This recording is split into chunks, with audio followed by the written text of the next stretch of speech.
আসসালামু আলাইকুম। হ্যালো বাঙালি বাঙালি হ্যালো বাঙালি ফ্যামিলি। দেখো, আমি প্রতিদিন তোমাদেরকে রান্না দেখাই, কিন্তু আজকে রান্না নয়, আজকে তোমাদের দেখাবো রূপচর্চার কিছু জিনিস, প্রোডাক্ট। ঠিক আছে, তো দেখো, এটা হচ্ছে তিলক মাস্ক, যাকে আমরা ব্ল্যাক মাস্ক নামেও চিনি। তো দেখো, এটা হচ্ছে ছেলে মেয়ে দুজনেই ব্যবহার করতে পারবে। এটা আমি রাজকোটের এইখান থেকেই কিনেছি। ঠিক আছে, তো এটা কত দাম সেটাও তোমাদের বলে দিতে পারি যদি জিজ্ঞাসা করো, আর এটা কখন কিভাবে লাগাতে হয় সেটাও বলে দেবো। ওকে, তো তারপরে দেখো, এটা হচ্ছে মুলতানি মিট্টি যাকে বলে। তো এটাও দেখেছো, এটা খুবই কম দামে পেয়ে গেছে। আমি ভাবতে পারিনি এত বড় একটা প্যাকেজ এনে আমি এত সুন্দর, মানে অনেকটা মতো মুলতানি মাটি পেয়ে গেছে। এটাও মুখের চেহারায় কীভাবে ইউজ করতে হয়, কিসের সাথে ইউজ করতে হয় সেটাও বলে দেবো যদি তোমরা আমাকে জিজ্ঞাসা করো কমেন্টে, তবেই আমি বলবো। কিন্তু হ্যাঁ, যারা জানো তাদের তো কোনো ব্যাপারই নেই, তারা এখন আমার এটা শুনে হয়তো বলছো আমি জানি, এই কথাটা হয়তো বলছো। আর যারা জানো না, আমি তাই সেই সব বাঙালি ফ্যামিলিদের জন্য বলছি। ঠিক আছে, দেখো, এটা ডাবেরি রোজ ওয়াটার। ঠিক আছে, এটা এটা মুলতানি মাটির সাথে আমি বলেই দিচ্ছি, এটা মুলতানি মাটির সাথে মিশিয়ে মুখে ফেসটাই লাগাতে হয়।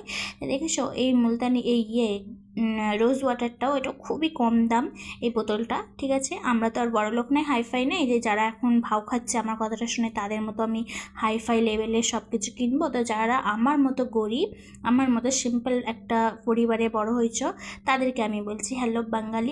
তারা হচ্ছে আমার খুবই প্রিয় মানুষজন, আমি তাদেরকেই বলছি। দেখো, রূপের জিনিস তো অনেক আছে, কিন্তু ন্যাচারালি সুন্দর হওয়ার জন্য তো কিছু লাগে না, সেগুলো তো সঠিক পরিমাণে ব্যবহার করতে হয়। বেশি ব্যবহার করলেই ভাবো না যে আমি সুন্দর হয়ে যাব। ঠিক আছে, তো দেখো, এটা চুলের জন্য। তো আমি সেসা তেলটা ইউজ করি।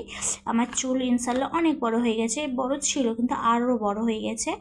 এর দেখো, সেসা তেল লেখাই আছে, দেখেছো, এটা নিউ। ঠিক আছে, তা এটাও খুব কম দামে পেয়ে গেছি আমি। আরও আমার অনেক সুন্দর সুন্দর মুখের প্রোডাক্ট আছে। তো তোমরা যদি বলো আমি কি কি ব্যবহার করি, নাইট ক্রিম হিসেবে কি ব্যবহার করি, আমি সেগুলো বলে দিতে পারবো। ঠিক আছে, কিন্তু তোমাদের বলতে হবে, তোমরা বলছো না বলে আমার মনটা খুবই খারাপ লাগছে, কারণ তোমরা আমার বাঙালি ফ্যামিলি হচ্ছ।